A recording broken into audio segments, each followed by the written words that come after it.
Pourquoi, alors que des milliards d'euros sont engloutis chaque année dans la défense, tant de familles dorment-elles ce soir terrées dans des abris, fuyant la guerre chez elles? Ce soir encore, plus de 65 000 Israéliens ont dû quitter leur foyer et trouver refuge dans des conditions précaires. Des roquettes frappent Ashdod, cette ville portuaire réputée, tandis que la technologie militaire la plus avancée ne parvient pas à endiguer la peur. Dans les abris, des milliers de familles, tous âges confondus, s'entassent, espérant survivre à la nuit sans tragédie. Le paradoxe est glaçant. Dans un pays que le monde admire pour sa puissance militaire, l'anxiété demeure le lot quotidien de ses citoyens. On promet la sécurité, mais pour qui, vraiment? Chaque alerte, chaque sirène, bouleverse la vie ordinaire. Qui bénéficie vraiment de toutes ces armes, de ces murs, de ces budgets colossaux? La sécurité devient un privilège inaccessible pour beaucoup, tandis que le peuple vit au rythme des sirènes et de l'incertitude. Ce système de défense, qui absorbe des ressources phénoménales, n'a-t-il jamais été remis en question? Si nous n'ouvrons pas les yeux, que nous restera-t-il à perdre? La vie, la stabilité, et peut-être même l'espoir. Pour comprendre comment la peur alimente le profit, il faut remonter jusqu'à la racine, là où commence le cycle infernal violence-profit. Ce cycle, qui semble inéluctable, n'est pas propre à cette région du monde. On le retrouve dans de nombreux conflits de l'histoire moderne.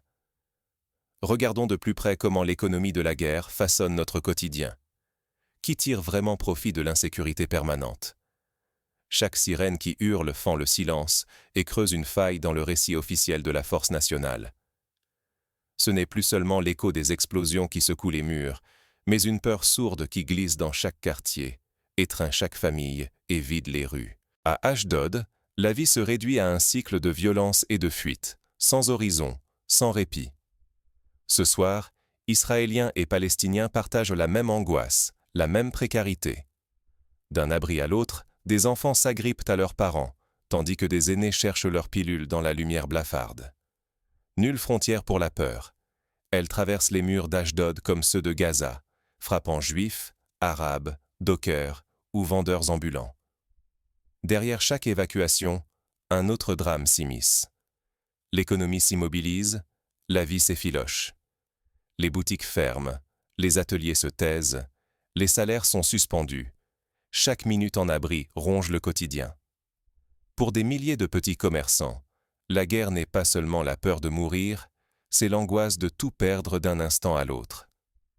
Le port d'Ashdod, cœur battant de l'économie, vacille sous la menace. C'est là que transite la majeure partie des marchandises du pays, là où chaque missile suspend la circulation, paralyse les chaînes d'approvisionnement et fait trembler la stabilité de toute une nation. Quand les dockers se terrent, c'est tout un peuple qui retient son souffle. Prenons un exemple. En 2021, lors de l'escalade du conflit à Gaza, le port d'Ashdod a été fermé à plusieurs reprises. Les retards accumulés ont coûté des millions d'euros à l'économie israélienne, interrompant l'importation de biens essentiels, des médicaments aux denrées alimentaires. Au-delà des images de ruines, le coût humain devient impossible à ignorer. Des travailleurs ignorent quand ils pourront reprendre leur poste. Des familles voient disparaître leurs revenus. L'insécurité s'infiltre, rongeant la confiance en l'avenir. Tant que la violence persiste, la vie de milliers de personnes reste suspendue à la prochaine alarme, la prochaine salve, la prochaine consigne d'évacuer. Ce drame ne se mesure pas uniquement en pertes économiques ou en nombre de déplacés. Il se vit dans l'épuisement, dans la fragilité d'un système qui promettait la sécurité, mais n'offre que la peur. Tant que ce cercle n'est pas brisé, la vie des travailleurs d'Ashdod, comme celle de millions d'autres, demeure l'otage de chaque escalade. Le chaos n'est pas seulement la conséquence d'une fatalité. Derrière chaque alerte, chaque arrêt du port, il y a un choix structurel, un système qui préfère la guerre à la paix, sacrifiant la stabilité collective pour les intérêts d'une poignée de puissants. Mais derrière le vacarme et la peur, une question demeure. À qui profite vraiment ce chaos? Pour comprendre, il faut remonter le fil jusqu'aux rouages invisibles de l'économie mondiale. Et si la guerre était, avant tout, un marché? Osons affronter ce constat glaçant. Chaque port détruit, chaque missile lancé, chaque immeuble effondré n'est pas seulement une catastrophe humaine, mais aussi une manœuvre économique calculée. À chaque détonation, certains encaissent, pendant que la majorité paie le prix fort. Prenons Ashdod. Ce port n'est pas qu'une cible stratégique. Il symbolise la fragilité de nos sociétés face à la violence. Là où transitent des marchandises, c'est tout le quotidien de millions de personnes qui peut s'écrouler en quelques instants. Un port en ruine, c'est des chaînes de production brisées, des emplois suspendus, des familles précarisées, tandis que, loin du conflit, d'autres guettent les retombées avec avidité. Derrière chaque explosion, les marchés s'affolent. Des investisseurs spéculent sur le blé, le pétrole, l'assurance. À chaque missile, l'industrie de l'armement engrange. Un contrat de plus pour un fabricant, une prime supplémentaire pour un assureur, des dividendes qui s'envolent. À mesure que la peur grandit, les profits suivent, repoussant toujours plus loin les limites de l'indécence. L'industrie de l'armement, par exemple, a vu ses profits exploser après chaque nouvelle flambée de violence. En 2014, lors de la guerre de Gaza, les actions des principaux fabricants d'armes israéliens et américains ont bondi de plusieurs dizaines de pourcents en quelques semaines. La guerre, c'est aussi l'aubaine des bâtisseurs. Après la destruction, place à la reconstruction. Routes, immeubles, infrastructures. Chaque appel d'offres se transforme en mine d'or pour les géants du BTP. Plus il y a de dégâts, plus le marché prospère. La souffrance devient croissance, le chaos enrichit, la crise se mue en opportunité. Rarement on évoque ces chiffres, lors des discours officiels ou des commémorations. Regardons un parallèle historique. Après la Seconde Guerre mondiale, la reconstruction de l'Europe a donné naissance à de grands groupes industriels qui existent encore aujourd'hui. Les dégâts colossaux ont justifié des investissements massifs et des fortunes entières se sont bâties sur les ruines. Mais pour la population, que reste-t-il? Les bilans financiers ignorent les vies brisées. Chômage de masse, traumatisme, familles déplacées, enfants privés de scolarité et d'avenir. La guerre engendre des dépendances, à l'aide, à la charité, aux subsides. Les victimes deviennent invisibles, réduites à des flux statistiques, alors qu'elles sont les premières sacrifiées sur l'autel du profit. Par exemple, selon l'UNICEF, plus de 400 000 enfants palestiniens ont dû interrompre leur scolarité lors des conflits récents. Chacun de ces enfants porte une blessure invisible qui marquera toute sa vie. Tant que ce système perdure, l'écart entre riches et pauvres ne fera que s'élargir. La rentabilité de la guerre s'écrit en vies sacrifiées, en sociétés déchirées, en droits piétinés. Ceux qui prospèrent sur la peur n'ont aucun intérêt à la paix durable. Pour eux, chaque trêve est une perte, chaque escalade, un pactole. Mais les pertes ne s'arrêtent jamais là. Il y a des chaînes invisibles, des blessures que l'on ne voit pas, et des sociétés vidées de leur substance, longtemps après la dernière explosion.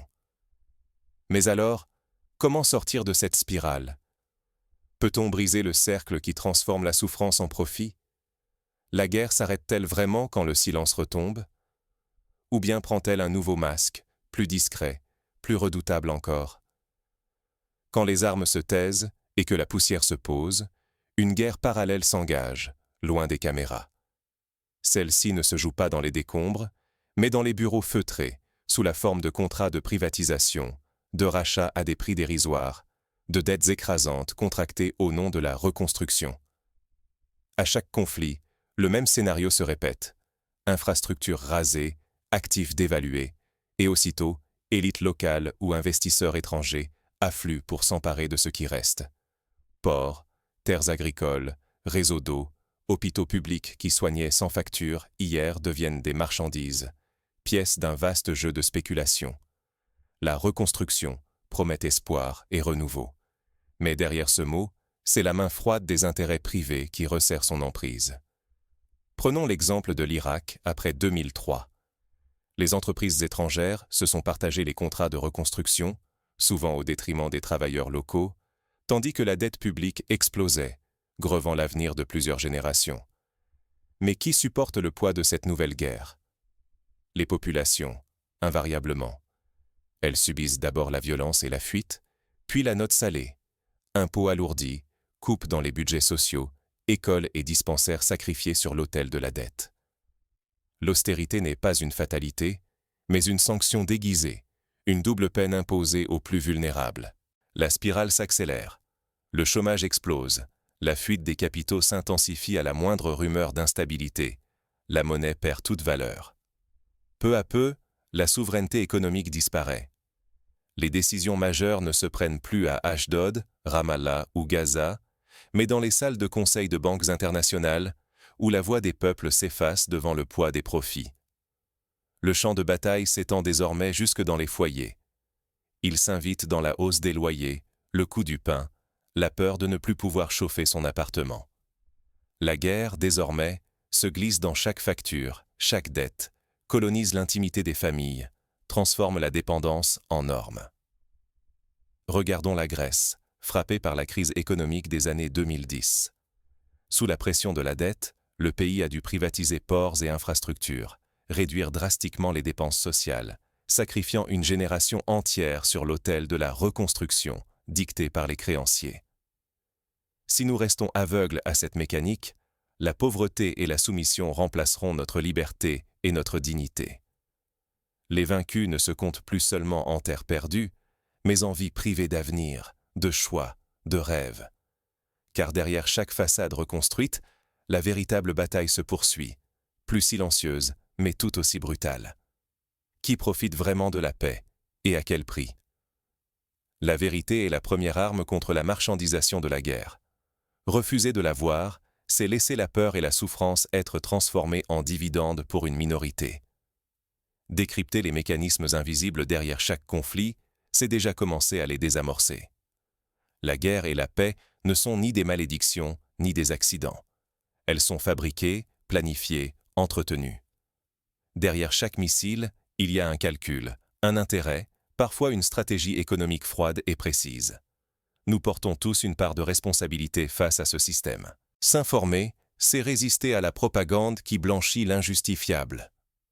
Soutenir les initiatives citoyennes qui exigent transparence et justice, c'est refuser la complicité du silence. Changer le cours des choses exige de redéfinir nos priorités collectives. Exiger que les budgets nationaux cessent d'alimenter l'industrie de la guerre pour investir massivement dans la santé, l'éducation, la justice sociale. Ce n'est pas un rêve inaccessible. Chaque euro investi pour la paix est une victoire sur la fatalité. Prenons l'exemple du Costa Rica, qui a aboli son armée en 1948 et investi massivement dans l'éducation et la santé.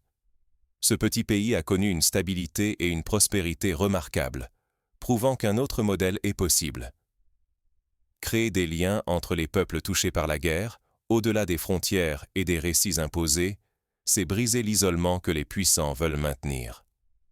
Quand les citoyens d'Ashdod, de Gaza, de Kiev ou de Sanaa échangent leurs histoires, ils révèlent que leur sort est tissé par la même logique de profit et de division.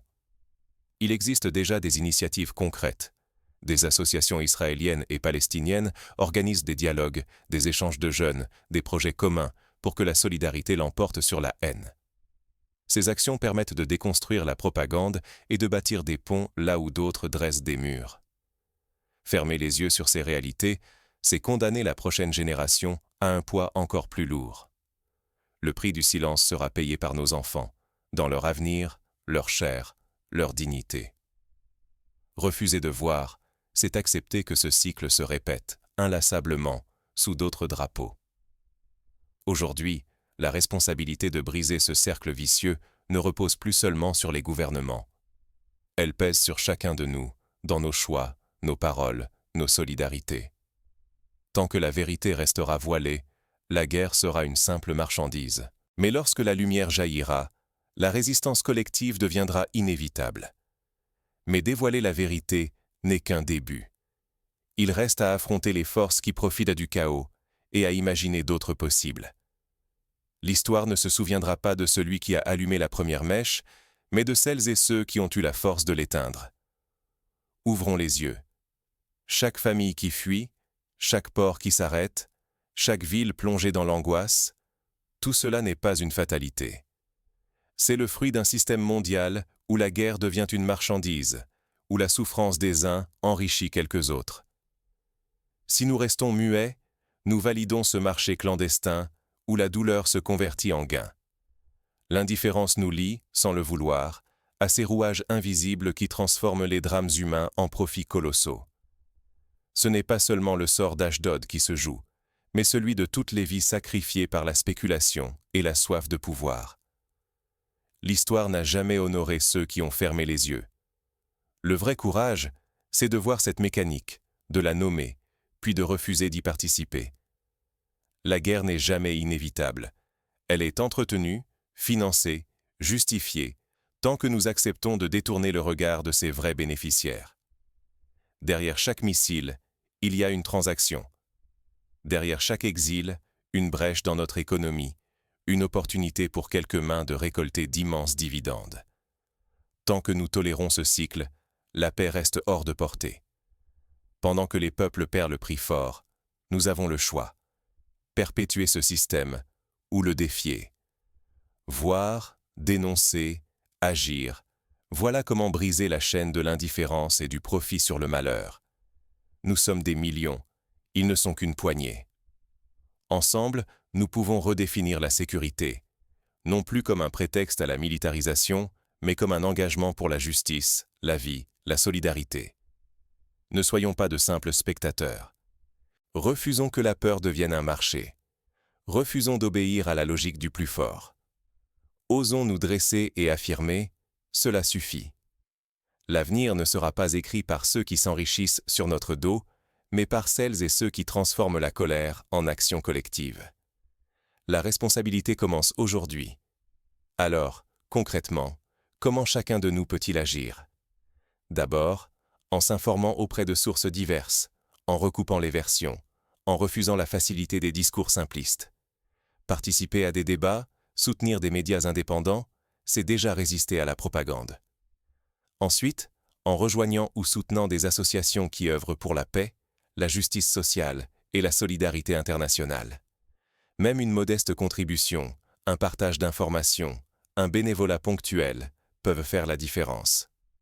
On peut aussi interpeller les élus, demander la transparence sur l'utilisation des budgets publics, exiger des priorités claires, la santé, l'éducation, l'environnement avant l'armement. Dans la vie quotidienne, il est possible de privilégier des entreprises éthiques, refuser de cautionner celles qui profitent de la guerre, choisir la consommation responsable et le boycott des marques liées à la destruction. Les réseaux sociaux permettent aujourd'hui de fédérer des mouvements, de lancer des pétitions, de créer des campagnes de sensibilisation qui franchissent les frontières. Les grandes mobilisations pour la paix, des marches citoyennes à travers le monde, ont déjà fait pression sur des gouvernements, parfois jusqu'à obtenir des cessez-le-feu. Chacun de nous peut aussi transmettre à ses enfants l'esprit critique, la capacité à remettre en question les récits dominants, à détecter la manipulation. Une jeunesse éduquée et informée est le meilleur rempart contre la répétition des mêmes erreurs. Enfin, il ne faut jamais sous-estimer la force de la parole. Témoigner, raconter, donner la parole à celles et ceux que l'on veut réduire au silence. Les récits des victimes, des réfugiés, des combattants de la paix sont autant de graines semées pour l'avenir. Fermer la question, ce n'est pas clore le débat. C'est inviter chacun à regarder au-delà des apparences, à questionner l'ordre établi, à déconstruire la fatalité. Ce soir, alors que des milliers de familles dorment dans la peur et que l'économie s'arrête, souvenons-nous. Aucune forteresse ne garantit la paix quand le cœur de la société bat au rythme de la peur et du profit. La paix n'est jamais un acquis, elle est un combat quotidien, un choix politique, économique et humain. Nous appartenons à la même humanité.